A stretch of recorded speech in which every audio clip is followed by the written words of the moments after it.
ابن عمر رضی اللہ تعالیٰ عنہ بیمار تھے اور انار کھانے کی خواہش تھی، تو آپ کی اہلیہ کہتی ہیں کہ انار خرید کے دیا گیا آپ کو، اور جیسے ہی انار آپ کے پاس آیا کسی نے دروازے پہ صدا دے دی، فوراً سے پہلے حکم دیا گھر والوں کو اٹھاؤ یہ انار اور بھکاری کو دے دو۔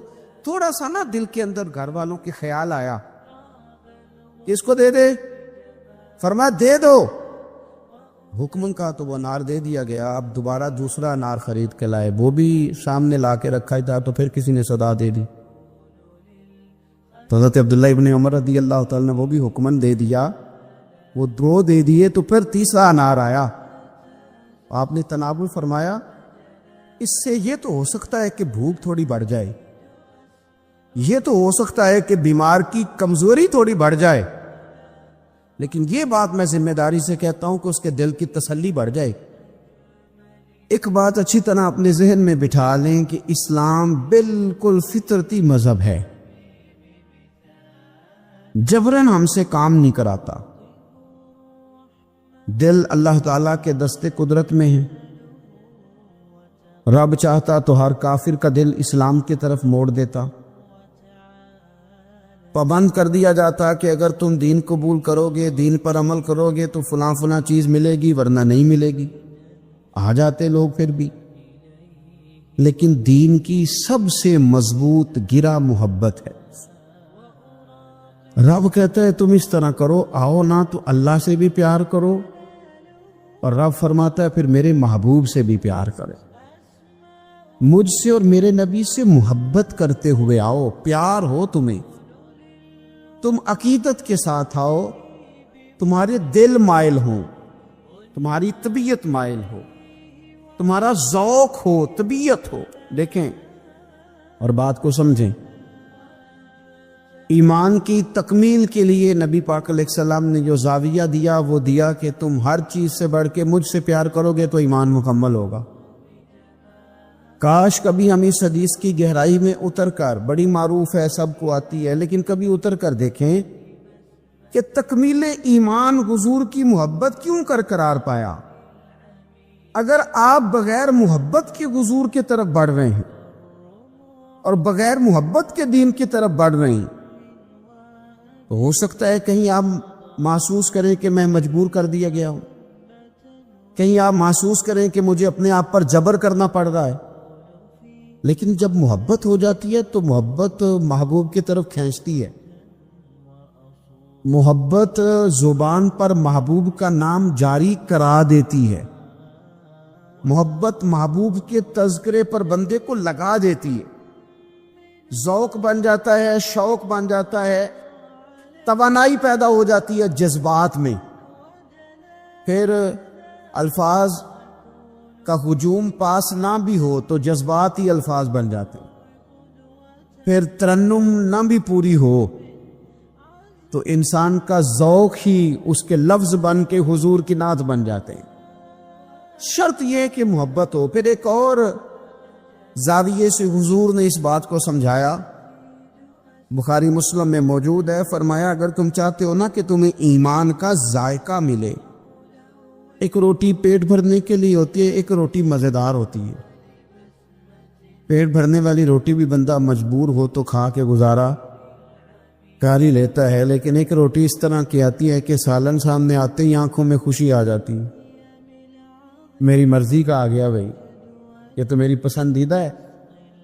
پھر بندہ کھاتا ہے تو کھاتے اس کا چہرہ بتاتا ہے۔ ایک ہے کھانا، ایک ہے ذوق سے مزے کا کھانا، ایک ہے مومن ہونا، اور ایک ہے کہ مزہ آ جانا کہ اللہ کا شکر ہے میں مومن ہوں، یعنی مومن ہونے کا مزہ آ جانا، ذائقہ نصیب ہو جانا، لطف نصیب ہونا کہ میں مومن ہوں۔ حضور نے فرمایا تو تین چیزیں پیدا کر، تجھے اللہ ایمان کا ذائقہ عطا کر دے گا۔ ذائقہ ایمان یعنی مومن ہونے کا بھی مزہ، مسلمان ہونے کا بھی مزہ، ذائقہ ملے گا۔ وہ کیا؟ بخاری مسلم میں حدیث ہے، فرماتے تین چیزیں پیدا کر، ایک تو ہر چیز سے بڑھ کر رب رسول سے پیار کر، سامنے رکھنا، اپنے سامنے رکھ، سامنے رکھ اولاد کو بھی، مال کو بھی، اپنے اقتدار کو بھی، کرسی کو بھی، شہرت کو بھی، یہ بتا کے یہ چیزیں پیاری ہیں یا 2 قدم آگے بڑھ کے تجھے اللہ رسول پیارے ہیں؟ ہم تو تجربہ نہیں کرتے، لیکن حضرت عمر گھر سے تجربہ کر کے آئے تھے۔ انہوں نے آگے کہا یا رسول اللہ صلی اللہ علیہ وسلم، مجھے ہر چیز سے بڑھ کر آپ پیارے ہیں، پر مجھے جان زیادہ پیاری ہے آپ سے، کیونکہ وہ سچ بولتے تھے نا، سچے لوگ تھے، دیانتدار، صاف کا۔ یا رسول اللہ صلی اللہ علیہ وسلم، میں سوالی بن کے آیا ہوں، حضور یہ مجھے جان آپ سے زیادہ پیاری ہے۔ تو حضور نے سینے پہ ہاتھ مارا، فرمایا ابھی ایمان مکمل نہیں ہوا۔ فوراً حضرت عمر بولے کہ یا رسول اللہ حکم کریں، بات بدل گئی ہے، اب آپ مجھے میری جان سے بھی زیادہ پیارے ہو گئے۔ فرمایا اب ایمان مکمل ہو گیا۔ ایک تو حضور نے فرمایا کہ ہر چیز سے بڑھ کر رب رسول سے پیار کرو، اور دوسرا نبی پاک نے فرمایا جس سے بھی پیار کرو اللہ رسول کے لیے ہی کرو۔ انہی محبتوں کا مرکز رب رسول ہوں۔ یہ سیاسی وابستگیاں، منہ رکھنے کے لیے تعلقات، ضرورت پڑی تو بندہ کام آ جائے گا، چونکہ میری مجبوری ہے، چونکہ مجھے ضرورت ہے، یہ بیچ میں سے نکال دو۔ خالص اللہ کے لیے کسی سے پیار کرو، مزہ آئے گا ایماندار ہونے کا۔ اور تیسرا حضور نے فرمایا کفر میں جانا تمہیں اتنا ناپسند ہو جتنا آگ میں جانا ناپسند ہے، پھر تمہیں ایماندار ہونے کا مزہ آئے گا، سرور آئے گا۔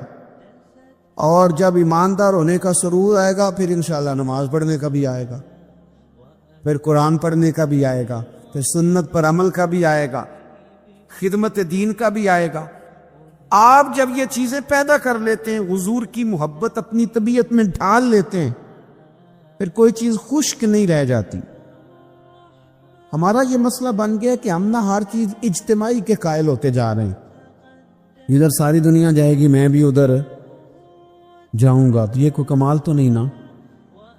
اور مرحوم اعظم نے تو کہا تھا اعظم ہمارے ہاتھ سے پیمانہ ہی گر گیا، ہر بلحوث کے ہاتھ میں پیمانہ دیکھ کر، کہتے سارے ادھر چل پڑے تھے تو اب میں نے یہ رستہ چھوڑ دیا ہے، اب میں کسی وہ شاید فراز نے کہا تھا کہ شدت تشنگی میں بھی غیرت میں کشی رہی، بڑی پیاس تھی پر پھر بھی ہم نے غیرت سے پیا جو بھی پیا، شدت تشنگی میں بھی غیرت میں کشی رہی، اس نے جو پھیر لی نظر تو ہم نے بھی جام رکھ دیا۔ تو ساری دنیا جا رہی ہے تو پھر ہم نے جانا ہے، یہ تو بات ہی ٹھیک نہیں بھئی۔ اب سارے چونکہ کہہ رہے ہیں 1 ربیع الاول سے 12 ربیع الاول تو اظہار محبت کرنا ہے، تو ٹھیک ہے میں بھی کر دیتا ہوں۔ یہ محبت جو ہے نا، محبت موسموں کی پابند ہے۔ 1 محرم سے 10 محرم تک محبت اہل بیت آپ کریں تو محبت اہل بیت تو ایمان ہے۔ آپ فقط 1 سے 12 ربیع الاول تک ذکر کریں تو یہ تو ایمان ہے۔ محبت یہ تو ہر وقت ہونی چاہیے تھی۔ اجتماعی محبت کا ماحول جو ہم بناتے جا رہے ہیں نا کہ اب ساری دنیا یہ بات کر رہی ہے تو لہذا میں بھی کروں، تو یہ ٹھیک نہیں۔ کیوں؟ اس لیے کہ سارا مکہ جب مخالفت کرتا تھا اور معاذ اللہ ثم معاذ اللہ طرح طرح کی باتیں کرتا تھا، اس وقت عشق کے سب سے بڑے پیغامبر بن کے حضرت صدیق اکبر کھڑے ہو گئے۔ انہوں نے بتایا تھا کہ محبت معنیوں الفاظ میں آیا نہیں کرتی، اور یہ وہ شے ہے جو لفظوں میں سمایا نہیں کرتی۔ ہم کیا اس کو اس طرح پابند کریں گے کہ پہلے سارے پیار کریں تو پھر ہم نے کرنا؟ نہیں، کوئی کرتا تو نہ کرے نا۔ ہمیں تو پیار ہو گیا ہے مدینے والے سے، ہو گیا ہے تو بس ہو گیا ہے۔ ان لوگوں نے ہمیں بتایا ہے کہ یہ اس طرح کا ماحول نہ بناؤ کہ اب ساری دنیا چل رہی ہے تو میں نے بھی چلنا ہے۔ حضور کی محبت ایمان ہے۔ محبت جو ہوتی ہے نا وہ تو ڈھال دیتی ہے بندے کو، کچھ چیزوں پر مجبور کر دیتی ہے۔ حضرت عتبہ رضی اللہ تعالیٰ عنہ فرماتے ہیں ایک سادے سے، خوبصورت سے، میٹھے سے، تھوڑے جملے بولنے والے صحابی، کچھ لوگ اپنی سادگی میں مست رہتے ہیں، وہ بالکل ایسے نہ یکدم حضور کے سامنے کھڑے ہوئے آ کے عرض کرتے ہیں یا رسول اللہ صلی اللہ علیہ وسلم طبیعت مبارک ٹھیک ہے، چہرے پہ کمزوری ہے، تو محبوب نے فرمایا میں نے کچھ دنوں سے کھانا نہیں کھایا۔ فقر اختیاری ہے میرے نبی پاک کا، یہ دو جہاں کے شاہ ہیں، بس پاس کچھ رکھتے نہیں، اختیاری فقر ہے، بس کھجور پانی پہ گزارا ہے، کئی دنوں سے کھایا نہیں۔ صحابی نہ دوڑے گئے گھر میں، ٹٹولا سارے گھر کو، کوئی چیز نہیں ملی کھانے کی۔ دوست احباب سے پوچھا، کوئی چیز میسر نہ آئی۔ بنو قریظہ یہودیوں کا علاقہ تھا، ان کے باغات تھے، پہنچ گئے، ایک شخص سے جا کے کہا مزدوری ملے گی؟ لگا جدوں میدان ازلدا تے لوکی چورا وانگ سڈائے، کسے نے لوٹ لئی علم دی دولت تے اس ہاسے چولی پائے، آ سجنا ویکھ جہالت ساڈی، اسی عشق خرید لے آئے۔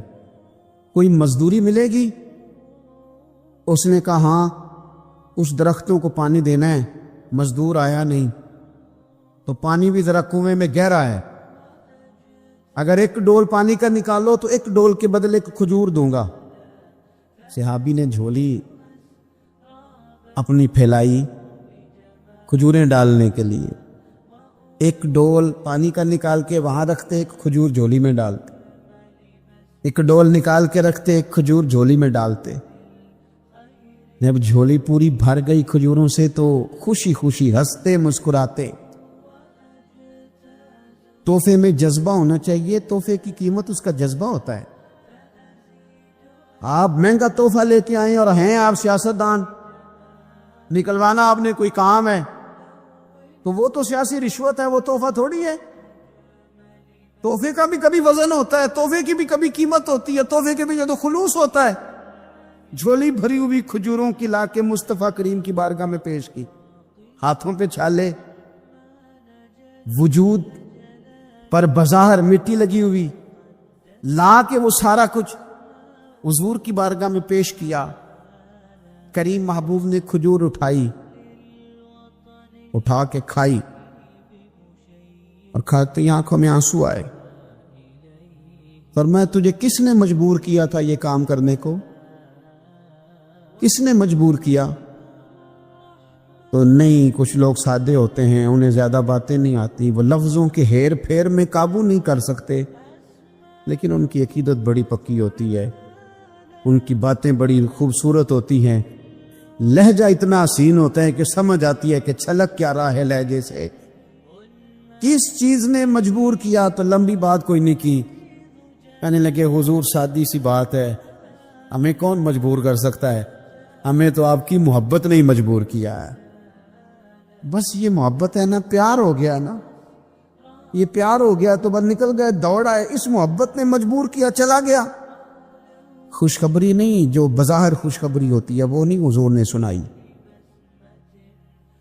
بلکہ نبی کریم نے فرمایا پھر تیاری کر، اگر تو محبت کرتا ہے تو پھر فقر کے لیے تیار ہو، پھر مشکلات کے لیے تیاری کر، کیونکہ جو مجھ سے محبت کرتا ہے نا اس کی طرف تو فقر یوں آتا ہے جس طرح گہری زمین پر سیلاب آتا۔ پھر تو تیاری کر، پھر تیاری کر۔ میرے رسول پاک کے غلاموں نے نا حضور سے پیار کیا اور صحیح والا کیا۔ میں پھر کہہ رہا ہوں، اور بات جہاں سے میں نے شروع کی ہے میں وہیں پہ ہوں، اجتماعی محبت نہیں کہ اب سارے چل رہے ہیں تو چلو میں بھی، یہ والا انداز نہیں، بس محبت ہو گئی، بس پیار ہو گیا، یعنی غلامی کر لی۔ اس طرح نہیں کہ اب چونکہ سارے کہہ رہے ہیں، یعنی تعریف تو وہ ہوتی ہے کہ جب کوئی نہ کرے تو پھر بندہ اٹھ کے کرے، یعنی پیار تو وہ ہوتا ہے کہ جب کوئی دعویٰ نہ کرے تو بندہ کہے نہیں یار شخصیت پیار کے قابل ہے، پھر بندہ پیار کرے۔ صحابہ کرام علیہم رضوان کا جو انداز ہے نا، وہ سوسائٹی کو دیکھ کر نہیں بنا، وہ معاشرے کو دیکھ کر نہیں بنا، حالات کو دیکھ کر نہیں بنا، بلکہ ان کی روح نے گواہی دی کہ مدینے والے سے پیار کرنا چاہیے۔ اقبال کہتے ہیں خیرت نے کہہ بھی دیا لا الہ الا اللہ تو کیا حاصل، دل و نگاہ اگر مسلمان نہیں، دل و نگاہ اگر دل و نگاہ، دل اور آنکھ دل و نگاہ اگر مسلمان نہیں تو پھر کچھ بھی نہیں. دل سے پوچھ وہ مومن ہے کہ نہیں. تیری پیشانی تو اللہ کی بارگاہ میں جھکتی ہے, تیرا وجود تو جھکتا ہے, دل سے پوچھ اس کا کیا حال ہے. یہ تعصبات ان کو پھیلایا جاتا ہے, اس پر محنت کی جاتی ہے. ہم گروہ پرست ہوتے جا رہے ہیں معاذ اللہ حق پرست ہونے کی بجائے.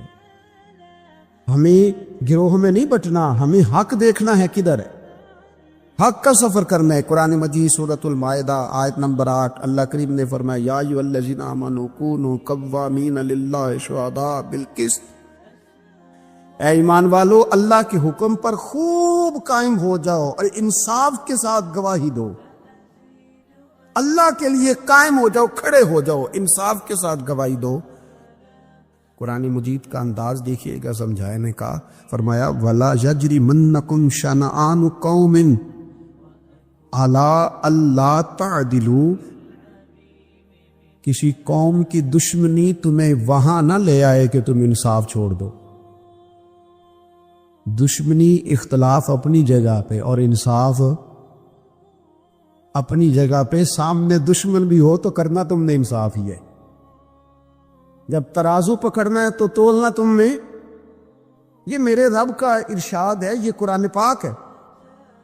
کسی قوم کی دشمنی تمہیں انصاف سے نہ روک دے. اے دلو, عدل کرو.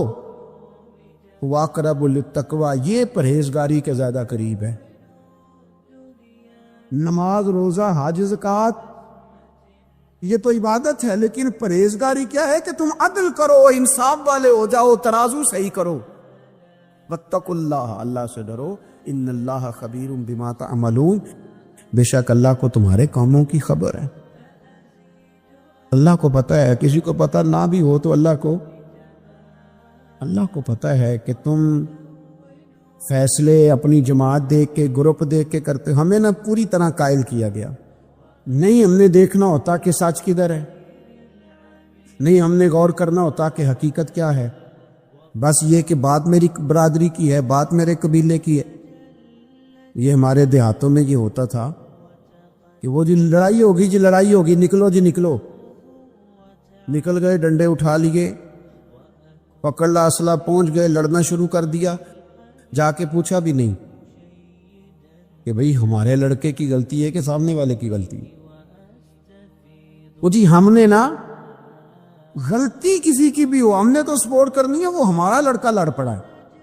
بھئی آپ پہلے پوچھیں, آپ پہلے اس پر غور کریں حق کدھر ہے. اس عصبیت سے بچیں.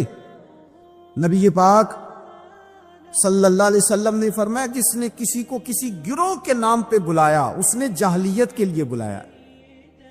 وہ جاہلانہ لڑائی لڑ رہا ہے جو عصبیت پہ, گروپ پہ, برادری کے نام پر آگے نکلا ہوا.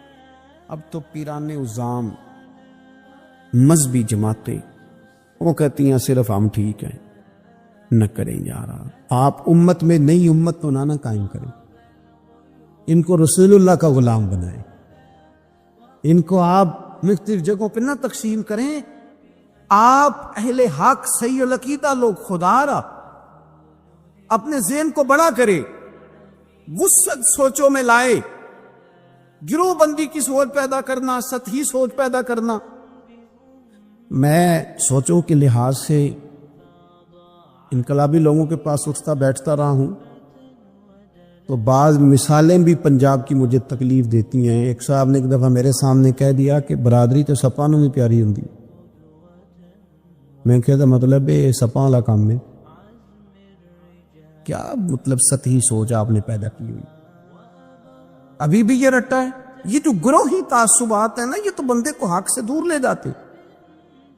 گروہی تعصب, گروہ کا تعصب, یہ تو حق سے دور لے جاتا ہے. میرے عزیزو, تعصبات سے اوپر اٹھ کے دیکھیں. خیر اور جگہ پہ بھی ہے. میں نے وہ لوگ بھی دیکھے ہیں جن کو اہل بندہ نظر آیا تو انہوں نے عہدہ ہی چھوڑ دیا. ہم اپنی ذات کے چونکل میں اتنا پھنس کے رہ گئے. مجھے پوچھا جائے, مجھے گنا جائے, میری بات کی جائے, آپ کچھ نہیں کر سکیں گے, اس لیے کہ آپ ذات کی جنگ لڑ رہے ہیں. آپ جب تک نظریات کی جنگ نہیں لڑتے, یہاں سے اوپر اٹھ کر بات نہیں کرتے, آپ کوئی کام نہیں کر سکتے. سوال ہی پیدا نہیں ہوتا, اس لیے کہ سوچ ہی چھوٹی ہو گئی. گروہی تعصبات سے نکل کر جب آپ کو حق آ جائے پھر اس کو قبول کریں، پھر نہ آپ کا منصب آپ کو روکے۔ حضرت ابی بن کعب رضی اللہ تعالیٰ عنہ نے امیر المومنین سیدنا فاروق اعظم پہ مقدمہ کر دیا تھا۔ عدالت تھی، جج تھے حضرت زید بن ثابت۔ حضرت عمر پہنچے،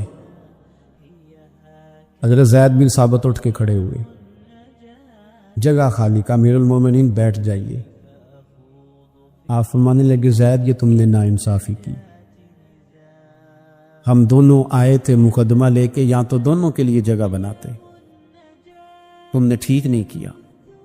پھر بات ذرا آگے بڑھی، حضرت ابی بن کعب نے مطالبہ کیا کہ حضرت عمر فلاں بات پہ قسم اٹھائیں، تو حضرت زید بن ثابت جاج تھے، کہنے لگے آپ امیر المومنین سے یہ مطالبہ کر رہے ہیں؟ تو حضرت عمر فاروق کہنے لگے زید آپ اس مقدمے کا فیصلہ کر لیں، اس کے بعد میں آپ کو فارغ کر دوں گا۔ آپ مجھے امیر المومنین کہہ رہے ہیں، اور امیر المومنین کہہ کہ آپ یک طرفہ ہو رہے ہیں، اور جو آدمی انصاف لینے آپ کے دروازے پہ آیا ہوا ہے، اس ملک کا مسئلہ کیا ہے؟ اس ملک کا مسئلہ غریبی نہیں، میرے وطن کا مسئلہ یہ ہے کہ امیر غریب کے لیے قانون الگ الگ ہے۔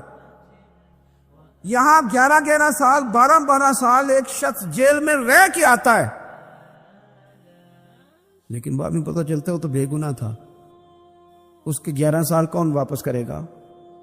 اس کے 20 سال زندگی کے جو سلاخوں کے پیچھے کٹ گئے کون واپس کرے گا؟ اور امیر آدمی وہ تو قبل از گرفتاری ضمانت کرا لیتا ہے، ان کے پاس تو بڑے بڑے ایشو ہیں، بڑے بڑے وکیل ہیں، بڑے بڑے ڈاکٹروں کی ان کے پاس رپورٹیں ہیں، وہ تو سارا کچھ کر سکتے ہیں، کوئی ہے ہی نہیں ان کو روکنے والا۔ میرے عزیزو آپ سمجھے میری بات کو، حضرت عمر فاروق فرمانے لگے یہ فیصلہ کر لیں، اس لیے کہ حضرت عمر اگر صرف اپنا سوچتے تو نظریہ نہیں بچتا تھا۔ جناب عمر رضی اللہ تعالیٰ عنہ نے نا صرف اپنا نہیں سوچا، انہوں نے کہا کہ سچ کو فروغ دیا جائے، ذات سے نکلا جائے۔ آپ فرمانے لگے تو نہ عمر کو کسی اونچی اڑان میں مبتلا نہ کر، عمر کو پتہ ہے عمر کیا ہے، اسے وہ دور یاد ہے جب وہ اونٹ چرایا کرتا تھا، لہذا میرے لیے وہی فیصلہ کر جو فیصلہ کرنے کا طریقہ قرآن و سنت نے ہمیں عطا فرمایا ہے۔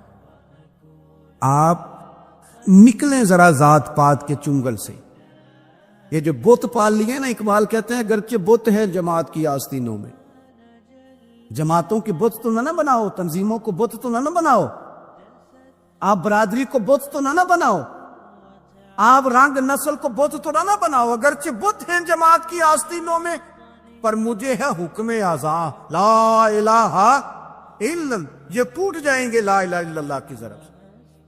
وسیع الظرف، وسیع المزاج بنے، وسیع المشرب بنے۔ آپ کبھی بھی سوچوں کو اتنا محدود نہ کریں کہ آپ کسی ایک ابہام کا شکار ہو کے ہی ساری زندگی گزار دیں۔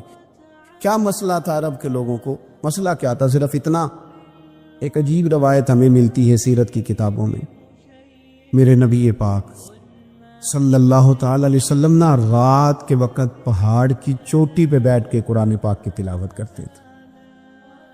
حضور نا رات کے وقت قرآن پاک کی تلاوت کر رہے تھے، نبی کریم تلاوت کر رہے تھے، اور جب یاسین والے نبی خود یاسین پڑھے، والضحیٰ والے محبوب جب خود والضحیٰ کی تلاوت کریں، مدثر والے محبوب جب خود مدثر پڑھے، تو انداز ہی نرالو۔ حضور قرآن پاک کی تلاوت کر رہے تھے تو اس تلاوت کی نا آواز گونجی، کہاں تک پہنچی؟ ابو جال بھی کسی جھاڑی میں چھپ کے حضور کا قرآن سننے لگا، سریلی اتنی تھی، اس میں لطف ہی اتنا تھا۔ ابو سفیان بھی آ گئے، کسی جھاڑی میں چھپ کے قرآن سننے لگے۔ اخنس بن شریک بھی آ گیا، تھوڑا نہیں سنا، ساری رات ہی حضور کی تلاوت سنتے ہوئے، ساری رات تلاوت سن۔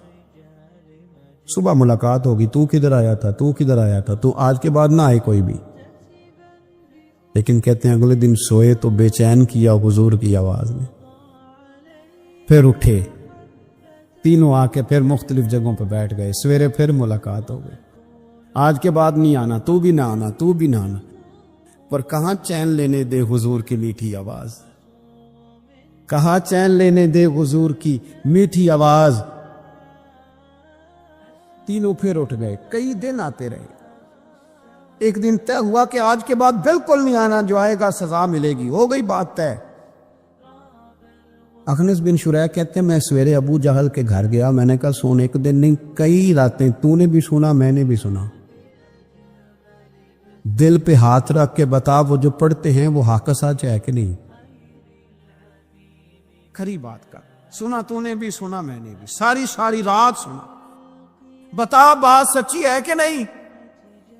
تو ابو جہل کہنے لگا ایک ایک حرف سچا ہے, ایک ایک بات سچی ہے. تو تو مانتا کیوں نہیں؟ پھر تو مانتا کیوں نہیں؟ تو جو ابو جہل نے جواب دیا, خدا را اس پہ غور کرنا, میری منت سمجھ کر اس بات پہ غور کرنا. او پھر تو مانتا کیوں نہیں؟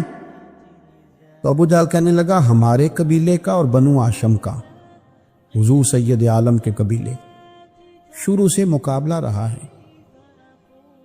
انہوں نے اگر لوگوں کو کھانے کھلائے تو ہم نے بھی کھلائے, انہوں نے غریبوں کا بوجھ اٹھایا تو ہم نے بھی اٹھایا, انہوں نے اگر گھوڑا دوڑایا تو ہم نے بھی دوڑایا. پھر انہوں نے دعویٰ کر دیا کہ ہمارے اندر ایک نبی آ گیا ہے. اب ہم کیسے مان دیں اس قبیلے میں نبی آ گئے؟ پہلے کیا کہہ رہا ہے؟ بات بالکل حق ہے.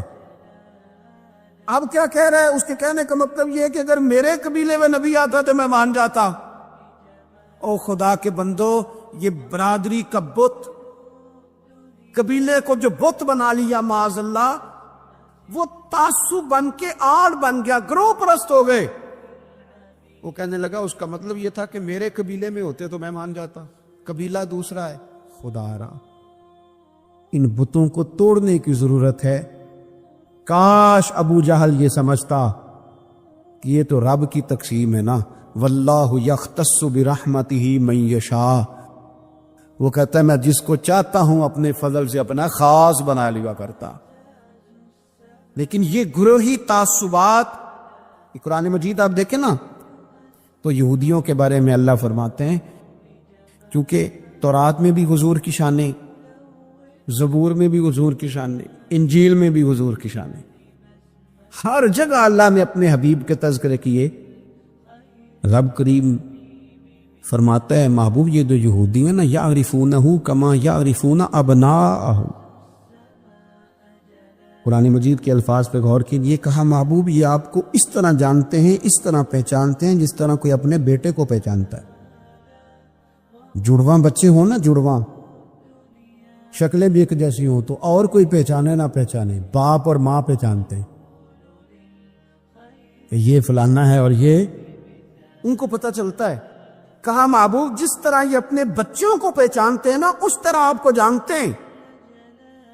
لیکن وہ کہتے پتہ کیا تھے؟ وہ کہتے تھے کہ ہم وہ والی وحی مانیں گے جو ہم پہ آئی ہے, جو بنی اسرائیل کے نبی آئے ان کو مانیں گے.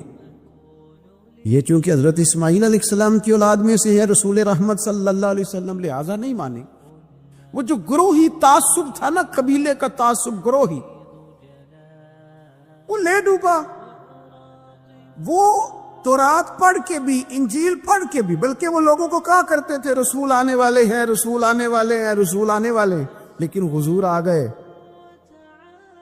حضرت ابراہیم کی اولاد میں سے, حضرت اسماعیل کی اولاد میں سے. انہوں نے کہا جی وہ تو ہمارے قبیلے میں ہوتے تو ہم مانتے. میں نے بھی غور کرنا ہے, آپ نے بھی غور کرنا ہے. یہ سوچیں تو یہودیوں کی ہے کہ فلانا میرے قبیلے سے ہو تو پھر مانتا ہوں, فلانا فلانی جگہ ہو تو. یہ تو سوچ ہماری نہیں, ہمارے اندر کیسے آ گئی؟ ہم نے کس دبدبے سے اپنے بچوں کو یہ بات سکھائی کہ تم فلانے چودھری کا بیٹا اور فلانے کمی کے بیٹے سے تو کھیل رہا ہے؟ یہ سوچ پیدا کیسے ہوئی؟ کون تھا جو یہ سوچے لایا؟ کہاں سے یہ پنپی, کہاں آ کے پروان چڑھی؟ اس بنیاد پر لوگوں نے الیکشن لڑے کہ یہ پنجابی ہے, یہ سندھی ہے, یہ بلوچی ہے, یہ فلانا ہے. اس بنیاد پر لوگوں کو تقسیم کیا. لوگ اتنے مائل ہوئے کہ ان بنیادوں پر ووٹ دینے لگے, ان نعروں کے قائل ہو گئے, ان سطحی بنیادوں پر آ کے انہوں نے کام کیا. دیکھیں میں کہہ چکا ہوں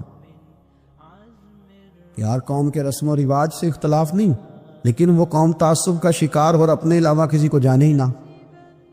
نبی پاک صلی اللہ علیہ وسلم نے فرمایا اپنے قبیلے کا دفاع کرو پر ناجائز بات پر ان کی سپورٹ نہ کرو، غلط بات پر ان کی سپورٹ نہ کرو۔ غلط بات ہے، ضروری نہیں کہ ساری باتیں ہماری اماں ہی ٹھیک کرتی ہو، کوئی بات ہماری بھابھی بھی ٹھیک کرتی ہے۔ ادب سے کہیں، پیار سے کہیں، سوکیانہ جملہ نہ بولیں، پر کبھی اماں سے بھی کہیں، ابا جی سے بھی کہیں، یہ بھی کسی کی بیٹی ہے۔ آپ کیوں تعصب کا شکار ہیں؟ ادب سے کہیں کہ یہاں اس کی بات ٹھیک ہے، تیری ٹھیک نہیں۔ خامد بھی کسی وقت اپنی بیوی کو کہے کہ تو ساس بن گیا، تو اس کا مطلب کیا ہے؟ جو بات درست ہے وہ درست ہے۔ آپ حق کے ساتھ کھڑا ہونا شروع ہو جائیں، حق کی فتح انسانیت کی فتح ہوتی ہے، سچ کی فتح ملتوں کی فتح ہوتی ہے، ملتوں کی۔ سچ جب کامیاب ہوتا ہے تو اس کی چھتری میں لوگ سکون پاتے، جب حق غالب آتا ہے، انصاف عام ہوتا ہے، تو ہر آدمی کو سکون ملتا ہے، اس کے سائے میں سب لوگ اپنے دلوں کو ٹھنڈا محسوس کرتے ہیں۔ بخاری شریف میں حدیث ہے، حضرت جابر ابن عبداللہ فرماتے ہیں نبی پاک صلی اللہ علیہ وسلم نے 300 لوگوں کا ایک لشکر روانہ کیا کسی مہم کے لیے، کسی جہاد کے لیے۔ حضرت ابو عبیدہ بن جراح رضی اللہ تعالیٰ عنہ امیر لشکر تھے۔ فرماتے غربت اتنی زیادہ تھی، بھوک اتنی زیادہ تھی کہ ایک ایک کھجور دن میں ایک وقت کھانے کو ملتی تھی۔ کچھ دن ایسے آئے کہ اب کھجور بھی نہیں مل رہی۔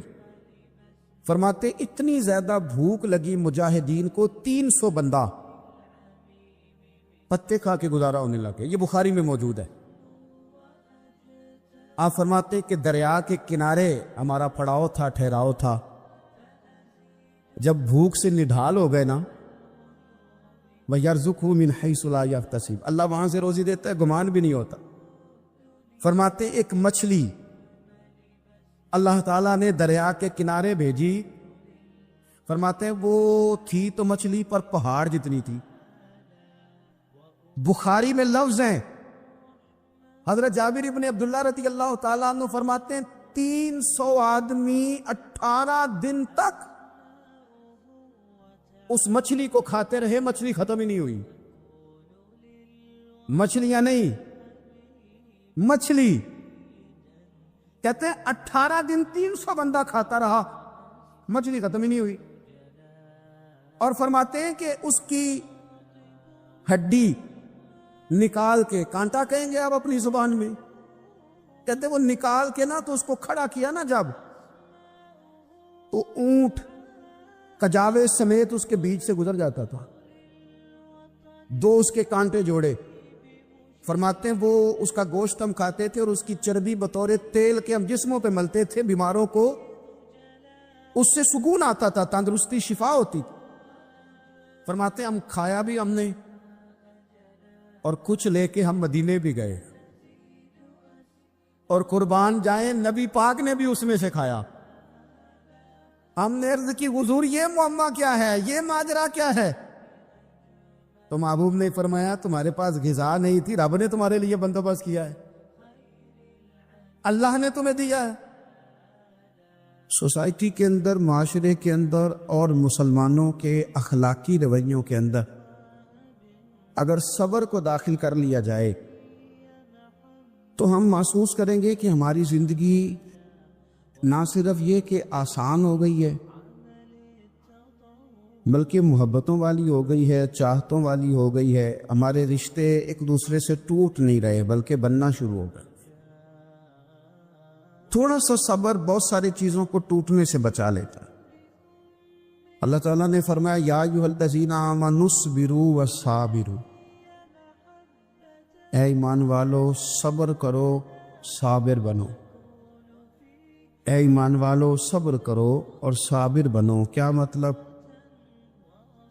پہلے صبر کا مطلب یہ ہے کہ اگر تمہیں کوئی ذاتی تکلیف پہنچے تو اس پر صبر کرو۔ وصابروا، اس کا معنی یہ ہے کہ اگر دشمن کے مقابلے میں کسی اور کی طرف سے کوئی تکلیف آئے تو اس پر بھی صبر کرو۔ پھر فرمایا ورابطوا، اور ہمیشہ کمر بستہ رہو، اسلامی سرحدوں کے پہرے دار رہو۔ واتقوا اللہ، اللہ سے ڈرتے رہو۔ لعلکم تفلحون، اس امید پر کہ اللہ تمہیں کامیابی عطا فرما دے، تم فلاح پا جاؤ۔ یا ایھا الذین آمنوا اصبروا وصابروا، اے ایمان والو صبر کرو اور صابر بنو۔ صبر کرو، صابر رہو، یعنی جو ذاتی تکلیف آئے اس پر بھی صبر کرو، اور مصابرہ کا معنی سامنے سے آنے والی تکلیف۔ اگر بیماری آ گئی، کوئی پریشانی آ گئی، کہیں کوئی اپنا دنیا سے چلا گیا، تو یہ ذاتی تکلیف ہے، اس پر بھی صبر کرنا۔ اور اگر اپنوں نے، بیگانوں نے کوئی تکلیف پہنچا دی، کوئی اذیت دے دی، وہ اذیت کئی صورتوں میں ہو سکتی ہے۔ تانا بھی ایک اذیت ہے، طنز بھی ایک اذیت ہے، کسی شخص کے بارے میں غلط کلمہ کہنا بھی ایک اذیت ہے، اور مقابلے میں کھڑے ہو جانا، لڑائی کرنا، یہ بھی ایک اذیت ہے۔ اس پر بھی صبر کرو، ورابطوا، اور اس طرح کرو کہ کمر بستہ رہو، جد و جہد کرتے رہو۔ واتقوا اللہ، اللہ سے ڈرو، لعلکم تفلحون، تاکہ تم کامیاب ہو جاؤ۔ صبر جب آپ کرتے ہیں نا، اور صبر کا ارادہ کرتے ہیں، تو اللہ تعالیٰ صبر کی توفیق بھی عطا فرماتا ہے۔ ہم نے یہ دیکھا ہے کہ ہمارے پاس نعمتوں کی کمی نہیں، ہمارے فریزر خوراک سے بھرے ہوئے، ہمارے دسترخوانوں پہ انواع و اقسام کی چیزیں چنی ہوئی ہیں، ہماری الماریوں میں کئی ہمارے لباس تیار شدہ لٹکے ہوئے، ہماری جیبوں میں ہماری ضرورت کا سرمایہ اللہ نے ہمیں دے دیا ہے۔ لیکن اس کے باوجود جو لوگ ایک دوسرے سے پیار نہیں کر پا رہے، جو ایک دوسرے کے قریب نہیں جا پا رہے، اس کی وجہ یہ ہے کہ صبر نہیں رہا، حوصلہ نہیں رہا، کسی چیز کو برداشت کرنا ہمارے مزاج کا حصہ ہی نہیں رہا۔ اور پھر چونکہ امت مسلمہ نے انقلاب برپا کرنا تھا، دنیا کو پیغام حق دینا تھا، اگر ان کے اندر حوصلہ ہی نہیں ہوگا، اگر انہیں صبر ہی نہیں کرنا آئے گا، استقامت ہی نہیں ہوگی، کہیں رکنا ہی نہیں آئے گا، تو یہ میدانوں کو سر کیسے کریں گے؟ کامیابیاں کیسے ان کا مقدر بنے گی؟ رمضان مبارک میں بھی ماحول یہ ہو کہ افطاری سے 1 گھنٹہ پہلے نظر پوری ٹک جائے گھڑی پہ، اور تھوڑا سا بھی صبر مشکل ہو۔ اور رمضان مبارک میں سحری کے وقت میں اگر دہی والی دکان پہ بھی جھگڑا ہی ہو رہا ہو، اور شام کو سامان خریدنے میں بھی اگر بحث ہی ہو رہی ہو، تکرار ہو، جھگڑا ہو، تو پھر سیکھا کیا؟ پھر وہ جو ہمیں تربیت دی جا رہی تھی کہ ہم نے صبر کرنا ہے، تو پھر ہم نے اس میں حاصل کیا کیا؟ حدیث پاک سنیں گے، آپ کی طبیعت بڑی ٹھنڈی ہوگی۔ میرے نبی پاک صلی اللہ تعالی علیہ وسلم نے ارشاد فرماتے ہیں کہ جو بندہ سوال سے بچنا چاہے گا، ارادہ کرے گا اللہ میں نے کسی سے نہیں مانگنا، فرمایا جو سوال سے بچنا چاہے گا رب اسے سوال سے بچا لے، اور جو لوگوں سے بے نیاز ہونا چاہے گا، کہے گا یا اللہ مجھے دنیا داروں کا محتاج نہ بنا، اپنی بارگاہ سے عطا فرما۔ جو لوگوں سے بے نیاز ہونا چاہے گا اللہ لوگوں سے بے نیاز کر دے گا، اور فرمایا جو صبر کا ارادہ کرے گا اللہ اسے صبر کی توفیق بھی عطا فرما دے۔ ارادہ تو کرے، پروگرام تو بنائے، توفیق تو اللہ دے گا۔ جو صبر کا ارادہ کرے گا اللہ صبر کی توفیق بھی عطا کر دے گا۔ اور حضور صلی اللہ تعالی علیہ وسلم فرمانے لگے، یاد رکھو کسی بندے کو جو بہترین تحفہ دیا گیا ہے نا، اگر کسی کو کوئی بہترین عطیہ ملا ہے تو پھر اللہ تعالیٰ نے اسے صبر عطا فرمایا۔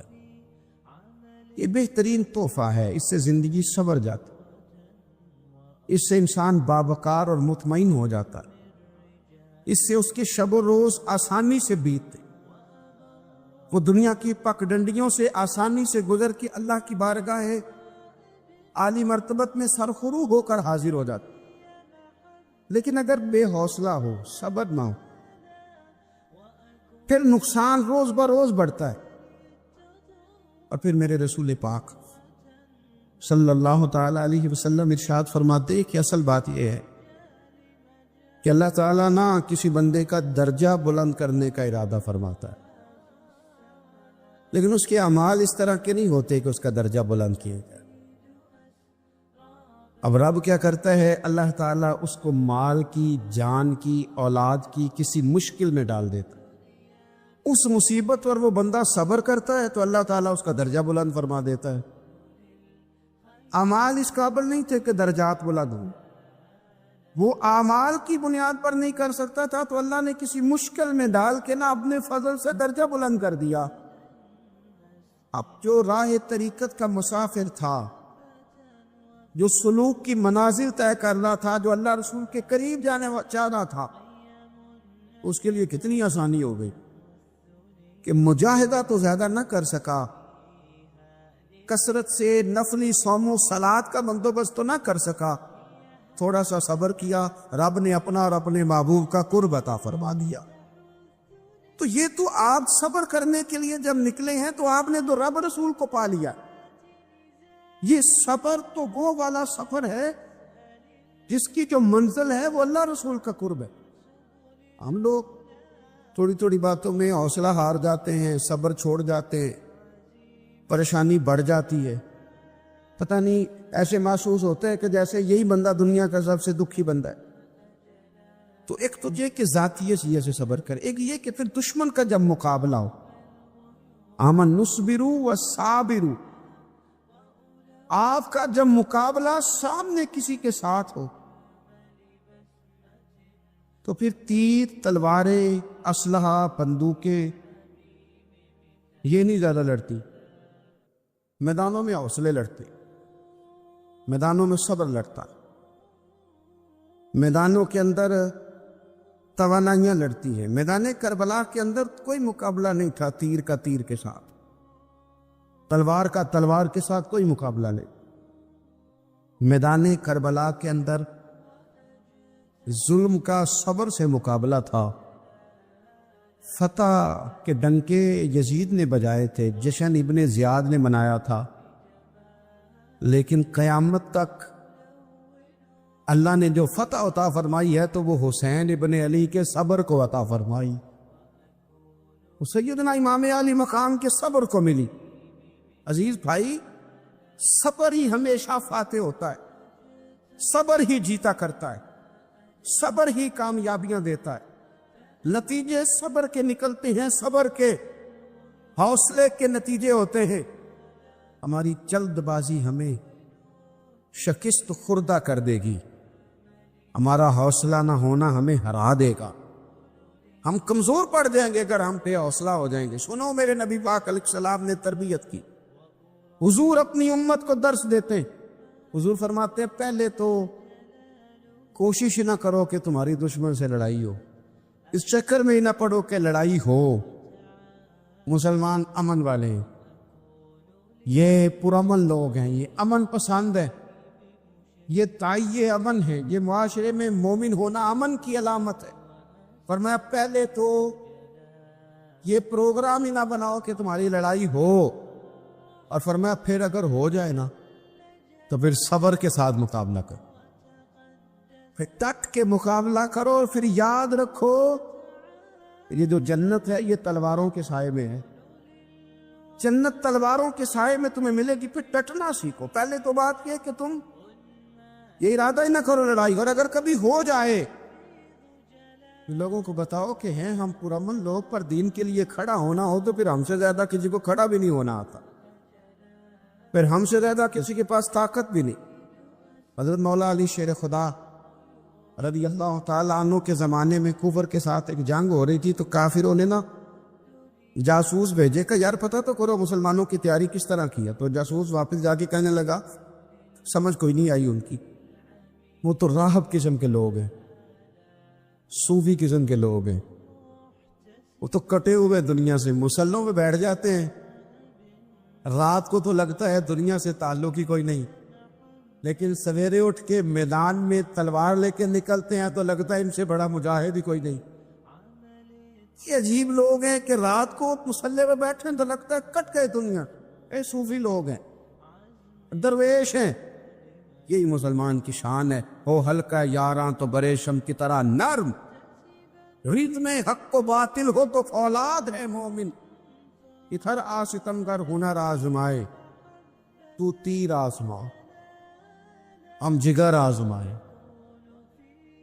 ہم تجھے اپنا حوصلہ بتاتے ہیں کتنا، دیکھ ہمارے حوصلے سے ٹکرا کے دیکھ یہ کتنا طاقتور اور مضبوط ہے۔ تو عزیز بھائی، اگر زندگی میں آپ کو صبر کرنا آ گیا،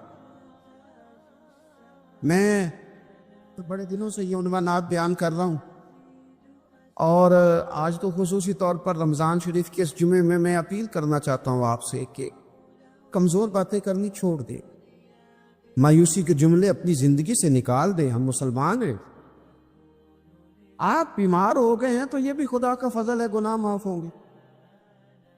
اگر اللہ تعالیٰ نے فقیر بنا دیا، غریبی آ گئی ہے تو یہ بھی فضل ہے، امیروں سے پہلے جنت میں جائیں گے۔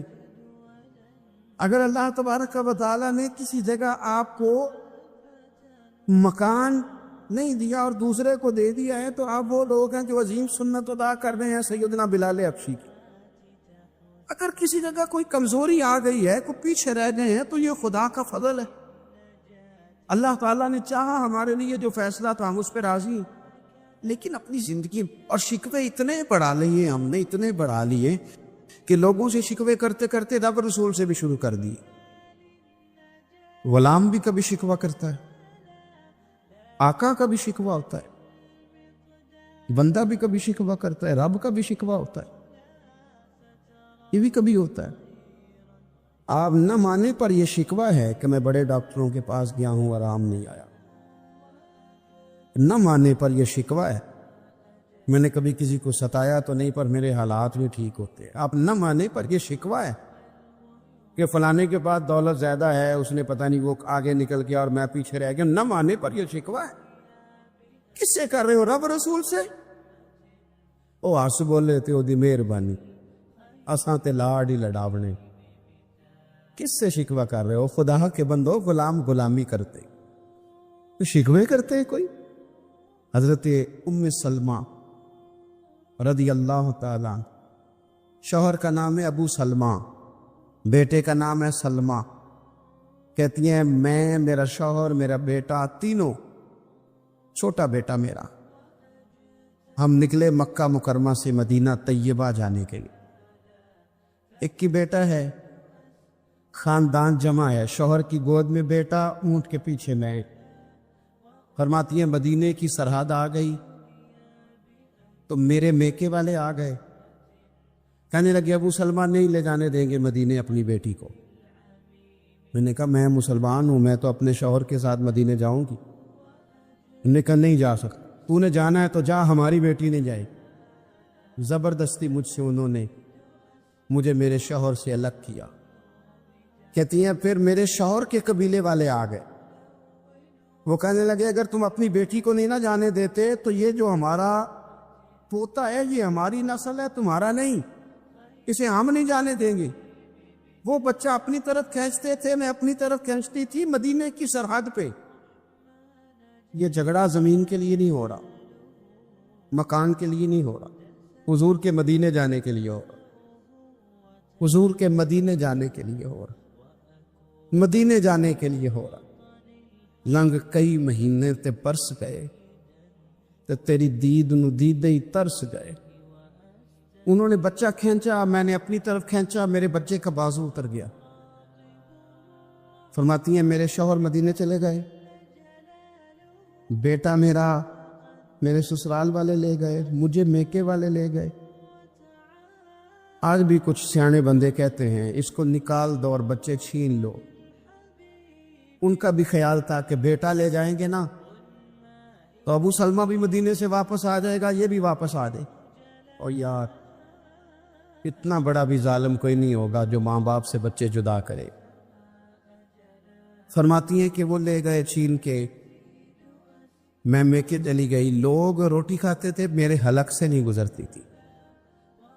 زمانہ سویا کرتا تھا، میں سو نہیں پاتا، بیٹا کہاں، شوہر کہاں، میں کہاں۔ ام سلمہ کتنی دیر تکلیف کاٹی؟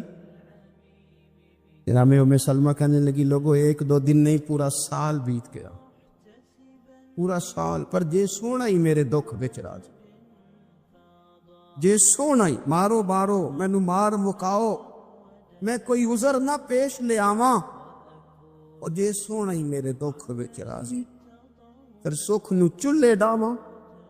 فرمایا سال بیت گیا، لوگ صبح اٹھ کے کام کاج پہ لگ جاتے، کپڑے بدلتے، ڈیوٹیاں کرتے، اور میں سویرے اٹھ کے اس جگہ آ جاتی جہاں میرا شوہر اور میرا بیٹا بچھڑا تھا۔ میں سارا دن روتی، آہوزاری کرتی، حضور کے مدینے کی طرف منہ کر کے میں تڑپتی۔ سال بیت گیا، سال، ایک ہفتہ نہیں نکلتا بچوں کی بغیر۔ بڑے بڑے سیانے لوگ پردیس جاتے ہیں تو بچوں کی فوٹو دیکھ دیکھ کے روتے ہیں، لیکن کہتی ہیں ماں تھی، بیٹا بچھڑا اور پھر بیٹا بیمار ہو اور ماں سے جدا ہو، کتنی تکلیف کا منظر ہے۔ آپ فرماتی ہے کہ 1 سال بیت گیا اور میں نے کسی کی منت نہیں کی، میں نے کوئی شکوہ نہیں کیا، اس لیے کہ جس حال میں رب و رسول رکھے، یہ حوصلہ، یہ صبر، یہ توانائی۔ 1 سال کے بعد میرے چچا کا بیٹا میرے پاس سے گزرا، تڑپتے دیکھ کر کہنے لگا میری بہن تو سارا دن روتی رہتی ہے۔ تو میں نے کہا بھائی تمہیں کیا بتاؤں، اس کا شوہر چلا جائے، بیٹا جدا ہو جائے، وہ کیا کرے گی؟ فرماتے اس نے جا کے میرے باپ سے، اپنے والد سے، میرے خاندان والوں سے کہا اس کی سزا کب ختم ہوگی؟ اس غریبنی کا قصور یہ ہے کہ یہ مدینے والے کا کلمہ پڑھتی ہے، اس کی غلطی یہ ہے کہ یہ مسلمان ہو گئی ہے، دین حق قبول کر لیا، کیوں نہیں تم خیال کرتے؟ کہتے ان کے دل نرم ہوئے، وہ رضامند ہوئے مجھے مدینے جانے، پر اس نے کوشش کی میرے سسرال پیغام بھیجے، کب پاس کرو، اور بچہ تو چڑیا کا جدا ہو جائے تو وہ تڑپا کرتی ہے، اور تم نے ایک جیتی جاگتی ماں کا بیٹا جدا کیا ہے۔ وہ بھی نرم ہوئے، رب نے اسباب بنائے، میرا بیٹا مجھے ملا۔ کہنے لگے تو رہ جا، میں نے کہا نہیں، تم مسلمان نہیں ہو، تمہیں پتہ نہیں نا، میں یہاں نہیں رہ سکتی، مجھے مدینے ہی جانا ہے۔ اکیلی اتنا سفر، جنگلوں کا رستہ، پہاڑی رستہ طے کر لو گی؟ میں نے کہا میں کر لوں گی۔ کہتی میں اونٹ پہ بیٹھی، بیٹا میں نے گود میں بٹھا لیا، میں سفر کرنے لگی، پر دل میں کھٹکا تھا کہ اتنا لمبا سفر، بیٹا چھوٹا ہے، کیسے کروں گی؟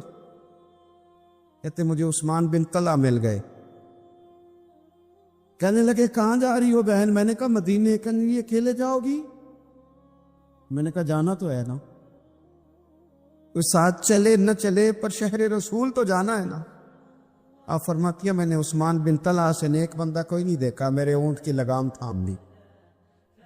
جب مجھے اونٹ پہ بٹھاتے تھے نا، اونٹ بٹھا کے چلے جاتے تھے، میں بیٹھ جاتی تھی تو آ کے لگام تھامتے تھے۔ جب کہیں مجھے اتارتے تھے تو اونٹ بٹھا کے چلے جاتے تھے، میں اتر جاتی تھی تو اونٹ کو باندھتے تھے۔ سونا ہوتا تھا تو اونٹ بٹھا دیتے، میں اتر جاتی، وہ دور جا کے لیٹ جاتے۔ فرماتی جی پھر میرے لیے میرے رب نے اسباب پیدا کیے اور میں مدینہ پہنچی، میں شوہر سے ملی، اور لوگوں میرے نصیب دیکھو، میں رہنے کہاں لگی؟ حضور کے مدینے میں۔ کہتی ہے میں وہاں بسنے لگی۔ آپ فرماتی ہے مسلمانوں شاید مجھ سے زیادہ تکلیف کسی نے نہ سہی ہو، پر دیکھو 1 سال پورا میں تکلیف میں رہی، اور جب میرا صبر سال کو پہنچا، صبر کی عمر 1 سال ہوئی، تو پھر رب نے بندوبست کیا، پھر میرے گھر والے بھی نرم ہو گئے، سسرال والے بھی نرم ہو گئے، رب نے میرے آنے جانے کے لیے ایک بندے کا بندوبست بھی فرما دیا، پھر میرا شوہر تک بھی میں پہنچ گئی، مجھے مدینہ تو رسول بھی نصیب ہوا۔ 1 سال میں نے صبر کیا تھا، رب نے مجھے مستقل مدینے کا ٹھکانہ عطا فرما دیا۔ یہ میرے رسول کریم علیہ السلام کی خدمت میں ایک شخص نے عرض کیا تھا یا رسول اللہ صلی اللہ تعالی وسلم مجھے کوئی ایسی نصیحت کر دے کہ پھر مجھے کسی اور سے پوچھنے کی ضرورت نہ رہے، تو حضور نے ایک ہی جملہ کہا، فرمایا جب تو نے کہا نا کہ اللہ میرا رب ہے، پھر ڈٹ جا، پھر اس پہ ڈٹ جا، پھر کھڑا ہونا سی۔ جب آپ میں استقامت ہوتی ہے، صبر ہوتا ہے، دیکھیں حالات جب بگڑے تو انہیں صحیح ہونے میں ٹائم لگتا ہے کہ فوراً ٹھیک ہو جاتے ہیں.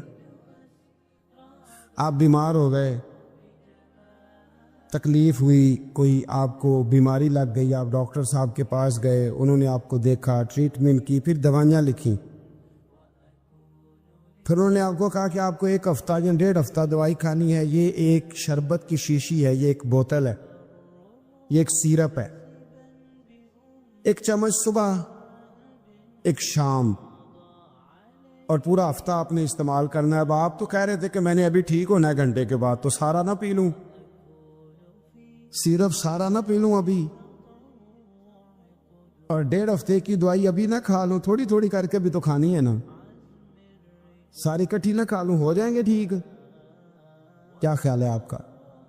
نہیں ہوں گے. کیوں؟ اس لیے کہ جس ترتیب سے ڈاکٹر نے آپ کو بتلایا ہے, آپ کا وجود اسی ترتیب سے اسے قبول کرے گا. آپ کا جو وہ مرض ہے وہ اسی ترتیب سے بہتر ہوگا جس ترتیب سے ڈاکٹر نے, طبیب نے, حکیم نے آپ کو بتلایا ہے. اسی مرتب ترتیب سے آپ نے اس کو دوا کو استعمال کرنا ہے, تو اسی ترتیب سے وہ سارے معاملات ٹھیک ہوں گے. اب آپ کا تو منشا تھا کہ میں نے سویرے فوراً اٹھنا ہے اور میں نے دوا کھانی ہے تو میں نے فٹافٹ ٹھیک ہو جانا ہے, تو بھئی یہ آپ کی منشا تو ہے, لیکن حکمت کا تقاضا یہ نہیں ہے. حکمت کا تقاضا یہ ہے کہ آپ کو 1 گولی کھانی ہے, 1 چمچ سیرپ کا پینا ہے, آپ کو مناسب پرہیز کرنا ہے, اس کے بعد جا کے آپ کی طبیعت ٹھیک ہوگی. لیکن اگر آپ کا یہ پروگرام بن گیا ہے کہ نہیں میں نے تو شام کو ہی ٹھیک ہونا ہے, تو یہ ممکن نہیں ہے. اس کے لیے آپ کو ذہنی طور پر تیار ہونا چاہیے.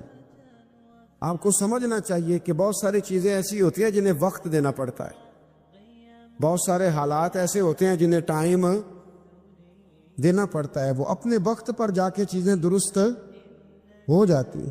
لیکن ہم چاہتے ہیں کہ ہم ابھی کریں, سویرے کریں, شام کریں. وہ کئی دفعہ صحیح کرنے کی بجائے ماحول کو ہم خراب کر لیتے ہیں. انہیں وقت دیں, انہیں ٹائم دیں, انہیں موقع دیں. میرے رسول کریم صلی اللہ تعالیٰ علیہ وآلہ وسلم ہجرت سے چند دن پہلے نہ خانہ کعبہ کو اندر سے دیکھنے کا دل کیا میرے نبی پاک کا. کیا مجھے مکہ چھوڑ کے مدینہ طیبہ جانا ہے تو میں ذرا کعبہ معظمہ کے اندر سے زیارت کر لوں. عثمان بن طلحہ ایک شخص تھا جو کلید بردار تھا, جس کے پاس خانہ کعبہ کی چابی ہوتی تھی. حضور صلی اللہ تعالیٰ علیہ وسلم نے اس سے کہا کہ بھئی چابی ذرا دے دو, میں خانہ کعبہ کے اندر سے زیارت کرنا چاہتا ہوں. کہنے لگا کوئی اور ہوتا تو میں دے دیتا, آپ کو نہیں دوں گا. معاذ اللہ ثم معاذ اللہ. میرے رسول پاک کی بات نہ ستارے بھی مانتے ہیں, چاند بھی مانتا ہے, سورج بھی مانتا ہے. حضور اگر سورج کو کہنا واپس آ, حضرت علی نے نماز پڑھنی ہے تو وہ آ جاتا ہے. اور اگر حضور فرما دے چاند کو 2 ٹکڑے ہو جا تو وہ 2 ٹکڑے ہو جاتا ہے. سورج بھی بات مانتا ہے, چاند بھی بات مانتا ہے. یہ سارے میرے رسول کریم علیہ السلام کے غلام ہیں. جہاں جہاں تک رب کریم کی خدائی ہے وہاں میرے حبیب کی مصطفائی ہے. حضور وہیں چاہتے نا, وہیں چاہتے. تو حضرت عمر اگر حکم دے تو زمین تیل واپس کرتی ہے, تو حضور حکم دیتے تو وہ کافر اندر دھنسا لیتی زمین. سارا کام اسی وقت ہو جاتا. لیکن حضور نے کیا فرمایا؟ جب عثمان بن طلحہ نے کہا نا کہ آپ کو چابی نہیں ملے گی, اللہ کے رسول نے فرمایا عثمان ایک وقت آئے گا جب یہ چابی تجھ سے میں لوں گا, اور جس کو میرا دل کرے گا میں اسے دوں گا. ایک وقت آئے گا کہ یہ میں تجھ سے لوں گا, اور پھر جس کو میرا دل چاہے گا میں اس کو وہ چابی دوں گا. میرے نبی کریم رؤوف رحیم سید عالم صلی اللہ علیہ وسلم نے وقت دیا. کتنا وقت لگا؟ 2 دن, 4 دن, 5 دن, 10 سال لگ گئے. حضور نے مکہ کو فتح کیا, حضور تشریف لائے. وہی چابی عثمان بن طلحہ کے پاس تھی. محبوب کریم نے بت توڑنے تھے, کعبہ کو ان سے پاک کرنا تھا. فرمایا لاؤ نا چابی کدھر ہے؟ عثمان کہتے ہیں حضور نے تو بات نہیں جتلائی، پر مجھے وہ لفظ یاد ہے کہ عثمان ایک وقت آئے گا، ایک، سمجھیے گا بات کو، ایک وقت آئے گا جب چابی میں لوں گا اور پھر جس کو میرا دل کرے گا میں اسے، پھر وقت آ گیا، پھر حضور نے چابی لے لی، پھر نبی پاک نے بت توڑے، پر قربان جاؤں مدینے والے محبوب کے طریقے پر، فدا ہو جائیں حضور علیہ الصلوۃ والسلام کے کمال درگزر پر۔ جب حضور فارغ ہوئے نا بیت اللہ کو صاف کر کے تو فرمایا کدھر ہے امی عثمان بن طلحہ؟ وہ آئے تو حضور فرمانے لگے یہ چابی پہلے تیری خاندانی وراثت تھی، پھر میں نے اپنے وعدے کے مطابق لے لی، اب میں تمہیں واپس کر رہا ہوں، اب یہ چابی میں تمہیں واپس کر رہا ہوں، میں یہ چابی میں تمہیں دے رہا ہوں، لہذا اب تیری نسل سے بھی قیامت تک کوئی نہیں لے گا، میں تمہیں یہ چابی دے رہا ہوں۔ تو بھئی وقت کا انتظار کرے۔ اور عثمان بن طلحہ کہتے ہیں میں نے حضور کا یہ کمال کرم دیکھا تو میں کلمہ ہی پڑھ گیا، میں مسلمان ہی ہو گیا۔ وقت کو دیکھیں، وقت کا انتظار کریں، آنے والا ٹائم دیکھیں۔ ہم نا ٹائم نہیں دیتے، ہمیں جلدی بڑی ہے، کاروبار ٹھیک ہو جائے تو شام کو ہو جائے، بچہ تندرست ہو جائے تو پھر شام کو ہو جائے، مخالفین ٹھیک ہو جائیں تو شام کو ہو جائیں، ہمارے سارے کام شام سے پہلے پہلے، بلکہ جو ولی بننا چاہتا ہے وہ بھی کہتا ہے 1.25 گھنٹے میں بنا دو، لیٹ نہ کرو، کیونکہ بہت سارے تو کہتے ہیں ایک نظر کرے، میں نے کہا آپ کوئی عمل بھی کرے نا، آپ تھوڑی محنت بھی کرے نا، کہتے ہیں ایک نظر کریں۔ ہمارے درویش کہا کرتے تھے کہ آج کل مرید کہتے ہیں نہ نماز پڑھاؤ، نہ روزہ رکھاؤ، نہ وظیفہ کراؤ، نہ کوئی اور کام کراؤ، سانو ایویں ہی بخشاؤ۔ تو بھئی اللہ نے خود 5 نمازیں فرض کی، رمضان کے روزے فرض کیے ہیں، زکوٰۃ فرض ہے، تو جب اللہ نے ذمہ داریاں لگائی ہیں تو پھر کون ہے جو بغیر ذمہ داریوں کے آگے جائے؟ تو اپنی زندگی میں چیزوں کو سمجھے، غور کریں، وقت آپ کو دینا ہے، اور جب آپ وقت دیتے ہیں تو بہت سارے معاملات ٹھیک ہو جاتے ہیں۔ حضرت عمار بن یاسر بڑا شروع میں کلمہ پڑھا، ان لوگوں نے بڑی تکلیفیں اٹھائیں جنہوں نے آغاز اسلام میں کلمہ پڑھا، حالات اور طرح کے، یہ میرے حضور کو بڑی اذیتیں دی جاتی تھی۔ ابو لہب، عقبہ بن ابی معیط، یہ حضور کے 2 ہمسائے تھے، کچھ نفسیاتی تکلیفیں لوگ دیتے ہیں، ذہنی طور پر پریشان کرتے، مزاج ہوتا ہے۔ وہ دونوں کیا کرتے تھے، وہ سارا اپنے گھر کا کوڑا کرکٹ لا کے حضور کے دروازے پر پھینک جاتے، تو نبی کریم صلی اللہ تعالی علیہ وسلم فرماتے تھے کیا خوبصورت حق ہمسائیگی ادا کرتے ہو، کیا اچھا تم حق ہمسائیگی۔ اور دونوں طرف کے ہمسائے تکلیف دیتے، اذیت دیتے، حضور کو پریشان کرتے۔ حضرت عبداللہ ابن مبارک رحمۃ اللہ علیہ کا ہمسایہ بھی اسی طرح کرتا تھا، وہ اپنے گھر کا سارا گند کچرا اٹھا کے آپ کے گھر میں پھینک دیتا، 1 دن بھی پھینکا، 2 دن بھی پھینکا، 3 دن بھی پھینکا، 4 دن بھی پھینکا، 5 دن بھی پھینکا، مہینوں بیت گئے۔ ایک دن کہنے لگا میں روز کچرا پھینکتا ہوں، خود ہی کہنے لگا آپ کو تکلیف نہیں ہوتی؟ آپ فرمانے لگے میں نے ایک برتن رکھ دیا ہے، ایک جھاڑو رکھ دیا ہے، جب تو کچرا پھینکتا ہے تو میں اٹھا کے باہر پھینک آتا ہوں، اب تو بند نہ کرنا، اس لیے کہ مجھے عادت ہو گئی ہے،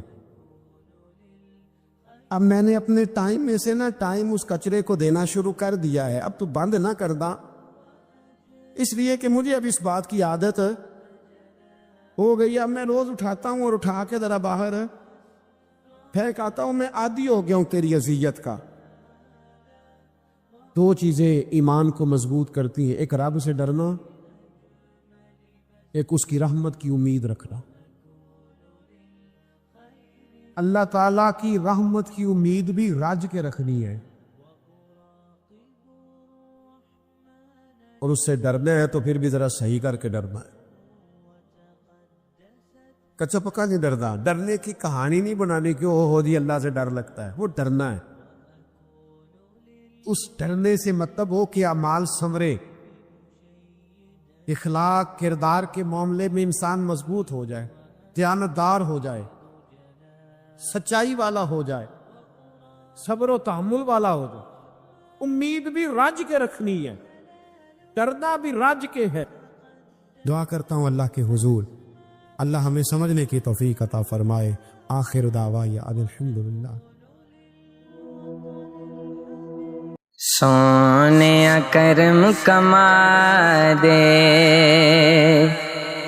تیرا کی جاندہ،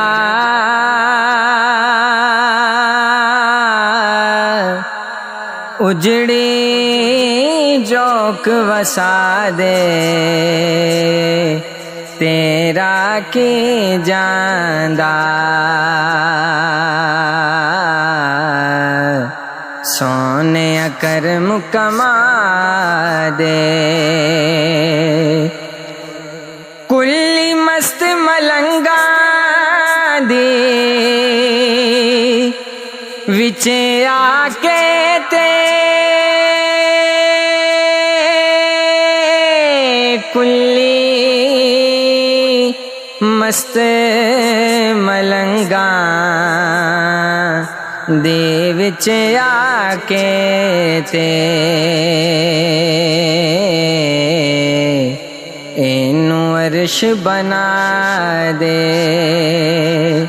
تیرا کی جاندہ.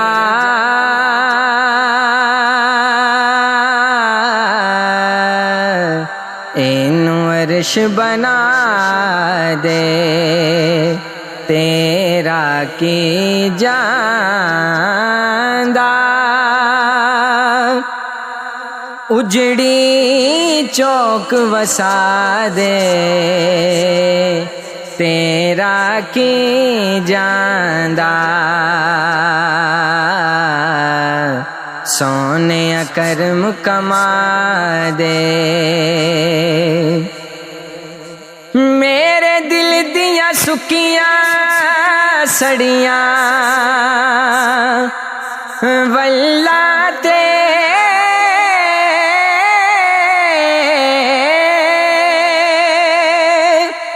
میرے دل دیاں سکیاں سڑیاں واللہ تے میرے دل دیاں سکیاں سڑیاں واللہ تے رحمت دامی پا دے تیرا کی جاندہ.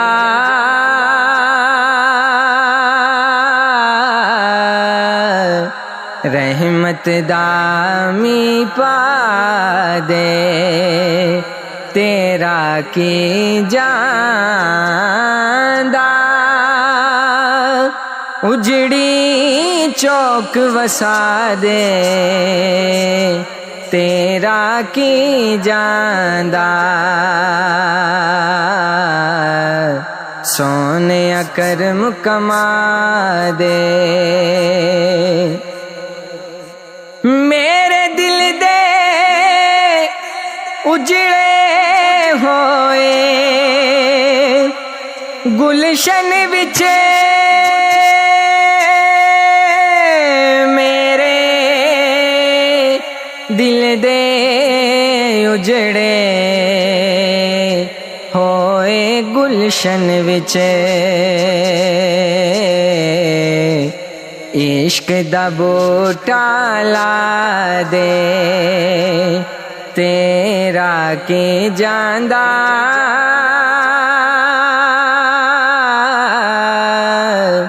عشق دا بوٹا لا دے تیرا کی جاندہ. اجڑی چوک وسا دے تیرا کی جاندہ. سونے کرم کما دے عشق والے تے مینو اے ہو کہندے نے عشق والے تے مینو اے ہو کہندے نے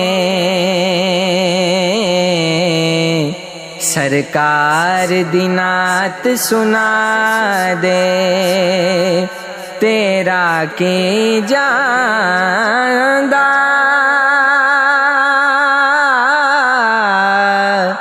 سرکار دی نعت سنا دے تیرا کی جاندا اجڑی چوک وسا دے تیرا کی جاندا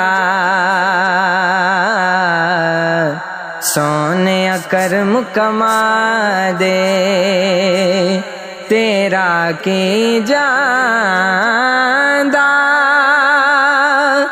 اجڑی چوک وسا دے تیرا کی جاندا